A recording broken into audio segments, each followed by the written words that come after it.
오늘은 맥주 감사 주일입니다. 맥주가 아니라 맥추입니다. 물론 맥주할 때의 맥자나 맥추할 때의 맥자가 보리맥자 한자로 같긴 하지만 맥주 감사 주일이 아니고 맥추 감사 주일입니다. 말씀드린 대로 맥추라고 했을 때의 맥은 보리맥자고요. 그 다음에 추는 가을추, 동사로 사용하면 수확하다는 뜻이 되죠. 그래서 보리맥과 수확추자가 합쳐진 말입니다. 이 맥추절은 아시다시피 가나안에 정착한 이스라엘 백성이 봄에 파종을 했는데 보리와 밀의 그 첫 곡식을 초여름 이쯤에 거두어서 하나님께 감사의 예물을 드리던 절기가 바로 맥추절입니다. 출애굽에서 가나안 땅에 들어오기까지 약 40여 년 광야 생활을 하는 동안 이스라엘 백성은 단 한 번도 씨를 뿌려본 적이 없습니다. 그런데 가나안 땅에 들어와서 정착한 후에 거기에서 씨를 뿌렸고 그리고 땀 흘려서 일했습니다. 그 땀 흘려 심은 첫 보리 이삭을 손에 쥐게 되었는데 그때 첫 이삭을 쥔 그 이스라엘 백성들에게 하나님께서 이렇게 명령하십니다. 출애굽기 23장 16절입니다. 너는 맥추절을 지키라. 이는 내가 수고하여 밭에 뿌린 것의 첫 열매를 거둠이니라. 오늘 본문 레위기 23장 15절부터 23절까지는 바로 이 맥추절, 즉 신약으로 말하면 오순절 규례입니다. 레위기 23장의 첫 열매 규례는 두 번 나와요. 오늘 우리가 본문을 15절부터 읽었는데 앞부분 9절부터 14절에는 보리 첫 이삭 한 단을 드리는 맥추절에 대한 얘기가 나옵니다. 그리고 오늘 본문 우리가 읽은 본문 15절부터 22절까지는 그 날로부터 50일을 세어 드리는 두 번째 첫 열매입니다. 다시 말하면 맥추절의 두 떡덩이에 대한 말씀이 오늘 우리가 읽은 내용이라는 얘기예요.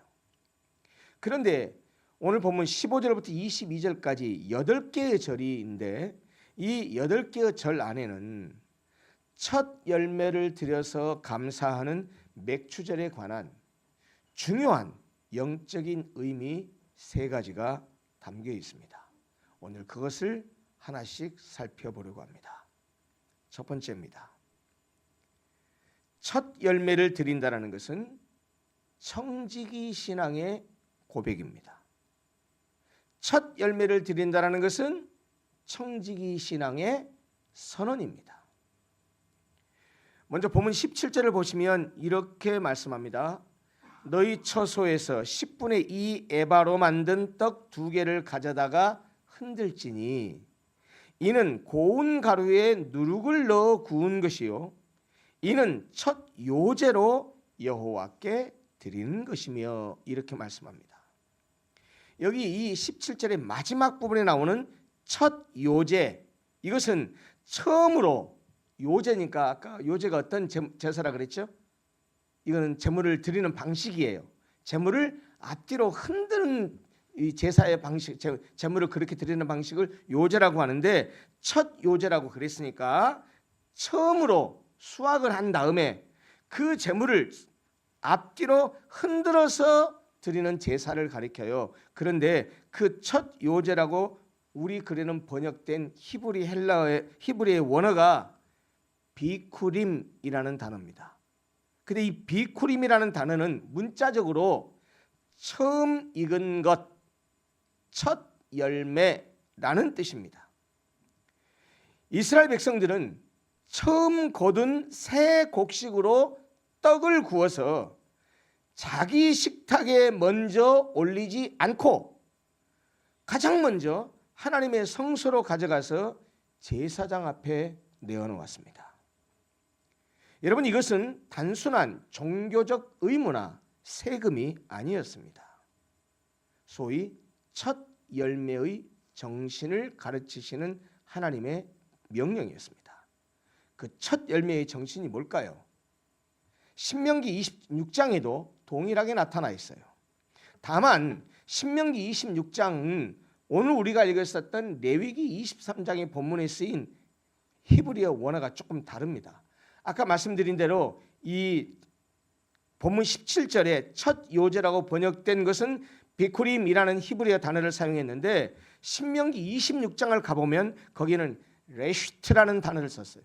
이 레슈트라는 단어는 으뜸가는 첫 소산이라는 말이에요. 그러니까 이거는 아까 비쿠림보다 한 걸음 더 나갑니다. 비쿠림은 처음 익은 열매, 첫 열매라는 뜻인데 레슈트라고 하는 말은 한 걸음 더 나가서 그 첫 열매 가운데에서도 제일 좋은 열매.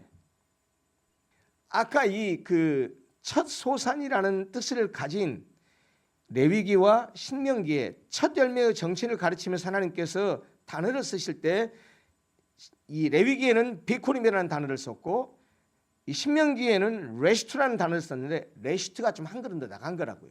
비쿠림은 그냥 첫 열매라는 단순한 뜻인데 레슈트라는 단어는 첫 열매 가운데서도 가장 좋은 열매라는 뜻이에요.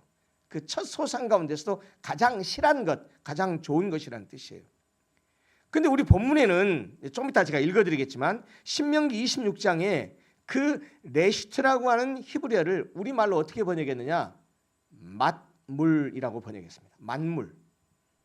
마에다가 디귿 받침입니다. 만물은 어떤 뜻이냐면 우리가 보통 일상적에서 이런 말 많이 써. 마지, 맏아들, 맏며느리 할 때 그 맞자. 그 맛이 무슨 뜻이죠? 첫 번째란 뜻입니다. 첫 번째란 뜻이에요. 마지, 맏아들, 맏며느리 할 때 그 맛이 첫 번째란 뜻이에요. 거기다가 물건을 뜻하는 물자를 붙인 말이 맏물이에요.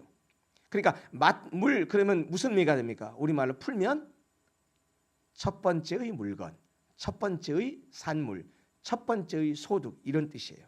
이 레시트를 그렇게 번역했다라는 거예요. 그러니까 사실 이 만물이라는 단어가 장자의 의미, 첫 번째 이미지를 담고 있습니다. 사실 이 레시트라는 단어는 로쉬, 머리란 뜻입니다. 거기서 온 말이에요. 비쿠림이라는 단어도 베콜이라는 단어에서 온 말이에요. 이 베콜이라는 말은 장자, 첫아들이라는 뜻이에요. 그러니까 결국 레시트도 비쿠림도 첫 열매를 의미하는데 모두가 다 우리말 맏물이라는 개념까지 다 동일하게 어떤 뜻이냐? 첫 것 이퀄 장자, 첫 것 이퀄 최고, 첫 것 이퀄 누구 거? 하나님 거. 이런 등식이 성립하는 그런 그림을 공유하고 있어요. 백성이 그 소산을 광주리에 담아서 제단 앞에 바칠 때 그 첫 열매의 정신으로 반드시 고백해야 했던 구체적인 신앙 고백문, 그게 아까 말씀드린 신명기 26장이에요.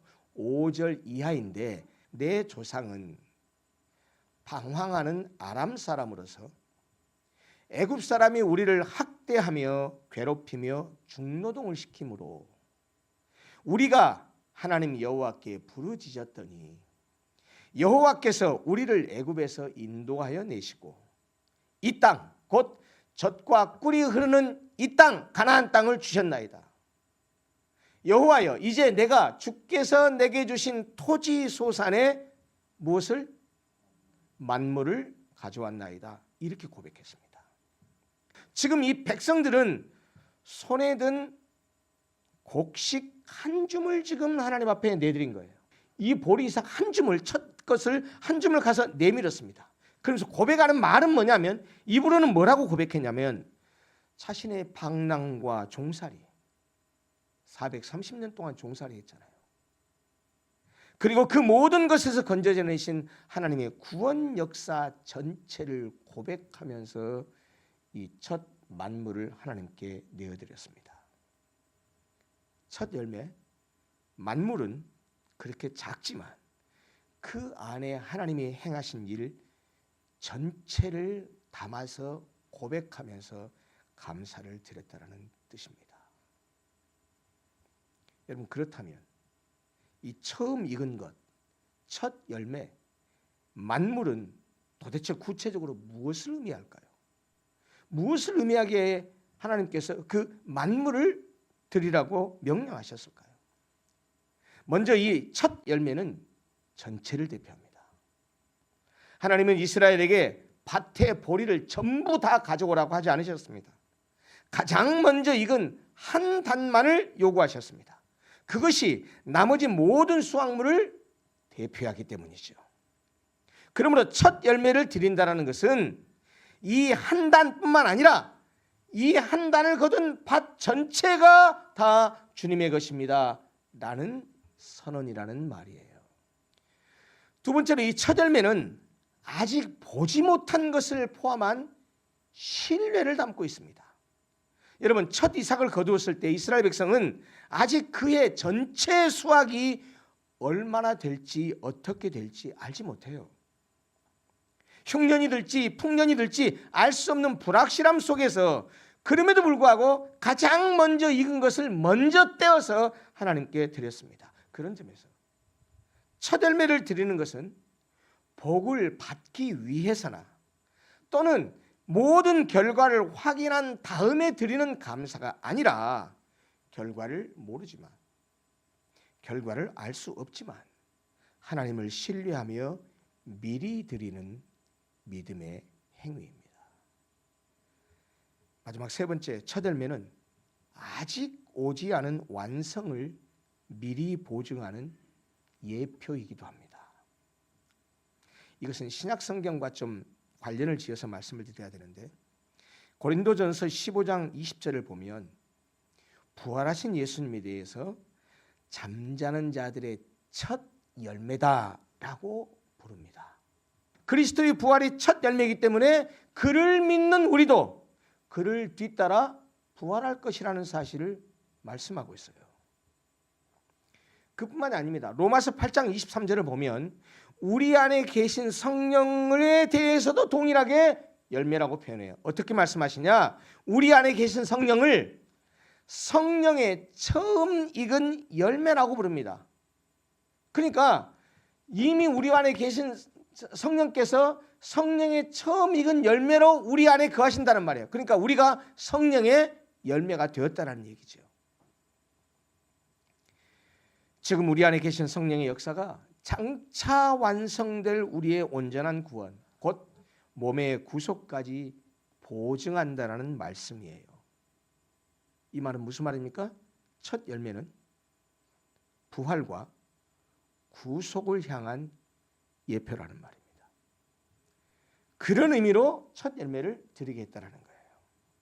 결국 첫 열매를 드린다라고 하는 것은 지금 내 손에 있는 이 작은 것이 앞으로 채워질 모든 것을 대표하며 또 나머지까지 다 주님의 것으로 신뢰하면서 맡깁니다 라는 믿음의 선언입니다.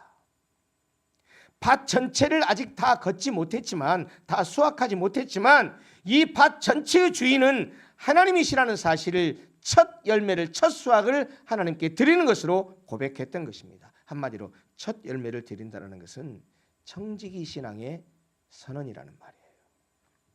두 번째입니다. 맥추절 떡에 누룩을 넣으라고 말씀하시는데, 이 맥추절 떡에 누룩을 넣어도 된다라는 것은 그리스도의 속죄가 이미 우리의 모든 죄를 처리했기 때문입니다. 굉장히 중요한 복음의 내용이 그 안에 들어가 있습니다. 본문 15절 16절 한번 보시겠습니까? 주의 깊게 보십시오. 안식일 이튿날 곧 너희가 요제로 곡식단을 가져온 날로부터 세 가지고, 날짜를 세란 말이에요. 7 안식일의 수요를 채우고 7 안식은 이튿날까지 합하여 50일을 계수하여 새 소제를 여호와께 드리고. 자, 언제 드리라고요? 50일째 되는 날에 새 소제를 드리래요. 여러분, 맥추절은 기억하십시오. 아무 날이나 지키는 절기가 아니었어요. 명확하게 정확한 날짜가 정해져 있었어요. 그 날짜가 언제냐? 어린 양의 피로 구원받은 6월절 이튿날부터 계수해가지고 정확히 50일째 되는 날, 그날이 맥추절이에요. 그날을 맥추절로 지키라고 했어요. 그런데 여러분, 지난 성령 강림절 때 제가 설교할 때 말씀을 자세히 드렸습니다. 헬라어로 50을 뜻하는 펜테코스트라는 이 단어, 이 펜테코스트라는 단어 때문에 지금도 영어로 펜타코스트라고 말해요. 오순절을. 그런데 방금 제가 말했듯이 우리말로는 뭐라고 해요? 그날을 오순절이라고 하죠. 오순절의 말뜻이 뭐라고 했습니까? 한자 말이에요. 오자는 무슨 오자? 다섯 오자. 순자는 무슨 순자? 열흘 순자. 그러니까 오순 그러면 무슨 말이에요? 50일이라는 말이에요. 우리말은 오순절이에요. 그러니까 기억하십시오. 맥추절과 오순절이 동일한 날이에요. 같은 날이라고요. 구약의 맥추절과 신약의 오순절이 정확하게 일치하는 같은 날이란 말이에요. 이렇게 맥추절을 그 오순절에 지키라고 하는 정확하게 그렇게 배치한 이유가 있습니다. 영적인 의미가 있습니다. 왜 그러냐? 우선 6월절로부터 50일이었죠. 6월절로부터 50일째 되는 날이에요. 6월절에 피 흘림, 다시 말하면 출애굽 사건이 없었다면 이스라엘 백성들이 가나안 땅에 들어가는 일도 없었을 겁니다. 다시 말하면 6월절에 피 흘림 출애굽 사건이 없었으면 가나안 땅에서 눈부신 수확도 할 수 없었을 거란 말입니다. 우리의 신앙도 마찬가지죠. 우리가 이 세상에서 열심히 일하고 돈을 벌어가지고 많은 재물과 명예를 거뒀다 하더라도 만약 우리가 예수 그리스도의 십자가의 보혈로 죄 사함의 은혜를 받지 못했다고 한다면 우리가 이룬 모든 재물과 명예와 그 모든 수확물들, 그것들은 우리의 죽음과 함께 사라질 껍데기에 불과합니다. 사실 이 연결은 신약시대에도 완벽하게 성취됩니다. 예수님은 구약의 6월절 어린 양이 되셔서 십자가에 피 흘려 죽으셨습니다. 그리고 부활하신 지 정확히 50일째 되는 날, 오순절 날 어떤 일이 일어났습니까? 한 달 전에 우리가 성령 강림절의 말씀을 나눴습니다. 성령께서 온 교회 위에 각 사람 위에 불의 혀같이 임하셨습니다. 구약 백성이 보리의 첫 열매를 하나님께 드렸다면 오순절에 회심한 3,000명의 영혼은 바로 그 첫 열매 신학이 성취되는 살아있는 그림과도 같은 것이었습니다. 하나님의 언약 백성이 옛 언약의 그림자에서 성령이 부어지는 새 언약의 실체로 넘어가는 그 첫 장에서 바로 이 3,000명은 앞으로 이 땅 끝까지 거두어질 무수한 영혼들의 첫 이삭과 같은 것이었고, 흥미롭게도 유대 전통 속에서는 이 오순절을 시내산 율법이 주어진 날과도 연결을 합니다. 구약의 오순절에 여호와께서 돌판에 율법을 새겨주셨어요. 그런데 신약의 오순절에는 성령께서 우리의 마음판에 율법을 새겨주셨어요. 옛 언약의 문자가 새 언약의 성령으로 완성된 것이죠. 여러분, 이것이 오순절이 가진 깊은 의미입니다. 그런데 중요한 것이 하나 있어요. 오늘 이 맥추절 제사를 설명하고 있는 말씀을 자세히 들여다보면 굉장히 특별하고 굉장히 파격적인 규례가 하나 주어집니다. 17절을 보십시오.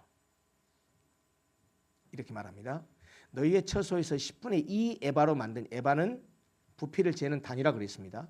10분의 2 에바로 만든 떡 2개를 가져다가 흔들지니, 이는 떡 2개를 만들려고 그러는데 이는 고운 가루에 뭘 넣었어요? 누룩을 넣어서 구운 것이요. 자, 떡 2개를 가져다가 흔들어서 요제로 드리라고 했는데, 첫 요제로 드리라고 했는데 그 가루에다가, 고운 가루에다가 뭘 넣으라고요? 누룩을 넣으래요. 여러분, 이건 정말 파격적인 말씀입니다. 왜냐하면 하나님은 다른 모든 제사 떡에는 부패와 죄를 상징하는 누룩을 절대로 넣지 말라고 명하셨습니다. 그런데 왜 유독 맥추절에는 누룩을 넣은 떡을 가져오라고 하셨을까요? 이어지는 18절에 그 답이 있습니다. 하나님이 이 누룩 있는 떡과 함께 어린 양 7마리, 숫소 1마리, 순양 2마리의 번제, 그리고 순염소 1마리의 속죄제, 어린 양 2마리의 화목제를 함께 드리라고 명하십니다. 이게 무슨 말입니까?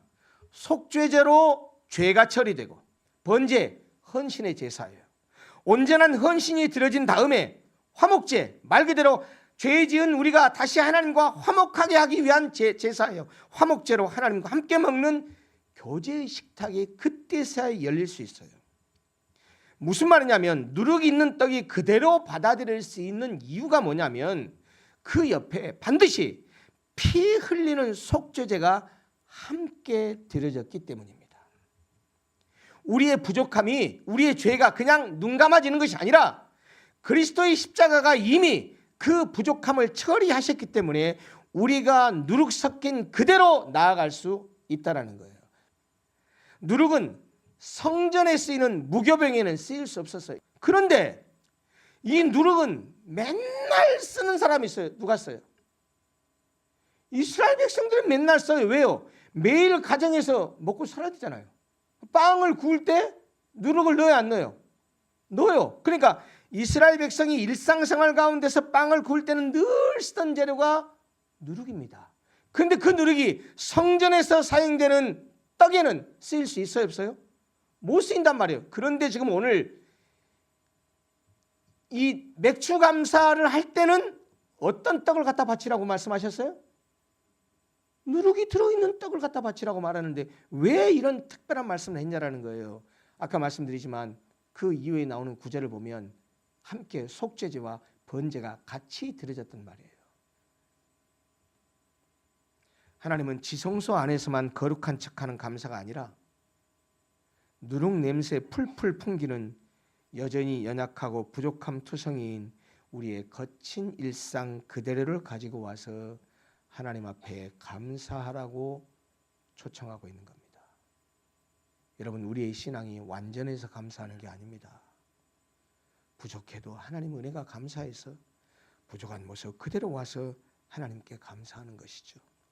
완벽해진 다음에 드리는 감사가 아니라 부족한 지금 이 모습 그대로 드리는 감사, 그것이 하나님께서 요구하시는 감사입니다. 마지막 세 번째입니다. 첫 열매를 드리는 신앙은 반드시 이웃과 나누는 삶으로 이어져야 합니다. 감사는 결코 혼자만의 것이 아닙니다. 21절은 이렇게 말합니다. 이날에 너희는 너희 중에 성회를 공포하고 함께 모이라는 얘기죠. 어떤 노동도 하지 말지니라고 말씀하세요. 하나님은 맥주절에 생업을 멈추고 함께 모이라고 명령하십니다. 골방에 가서 혼자 드리는 감사가 아니라 일상을 멈추고 공동체가 함께 모여서 감사를 드리라고 합니다. 이어지는 22절은 이렇게 말씀합니다. 너희 땅에 곡물을 벨 때 밭 모퉁이까지 다 베지 말고 떨어진 것을 줍지 말고 그것을 가난한 자와 거리민을 위하여 남겨두라. 나는 너희의 하나님 여호와니라. 쉽게 말하면 이 말씀이 의미하는 바는 하나님께 첫 열매를 드리는 청지기 신앙은 반드시 이웃을 향해 손을 펴는 나눔의 삶으로 확장되어야 된다는 사실을 우리에게 가르쳐주는 말씀이에요. 신명기 16장 11절도 똑같은 정신을 이렇게 구체적으로 말씀하십니다. 들어보십시오. 너와 네 자녀와 노비와 네 성중에 있는 레위인과 및 너희 중에 있는 객과 고아와 과부가 함께 내 하나님 여호와께서 자기의 이름을 두시려고 택한 곳에서 내 하나님 여호와 앞에서 즐거워할지니라. 이게 무슨 말이죠? 하나님께서는 맥주절을 지킬 때 혼자 골방에 가서 감상금 드리고 집에 가서 혼자 고기 구워 먹으라 이렇게 말씀하지 않았단 말이에요. 그 모임의 자리에 반드시 초청해야 될 사람을 구체적으로 명시적으로 가르쳐 주셨습니다. 집안에서 천대받던 노비, 땅에 기업이 없어서 성도들의 공급에 의존해야만 했던 레위인, 그리고 당시 사회에서 아무런 경제적 기반도 법적 보호도 받지 못했던 가장 취약한 이들, 사회적 약자의 대명사인 나그네, 고아, 과부, 이런 사람들을 구체적으로 얘기하면서 첫 수확의 기쁨을 너희끼리만 나누지 말고 그들의 손을 잡고 함께 즐거워하라라고 하나님 말씀하셨다고요. 은혜를 경험해서 심령이 부여해진 사람은요, 절대로 물질을 내 손에만 가둬두지 않습니다.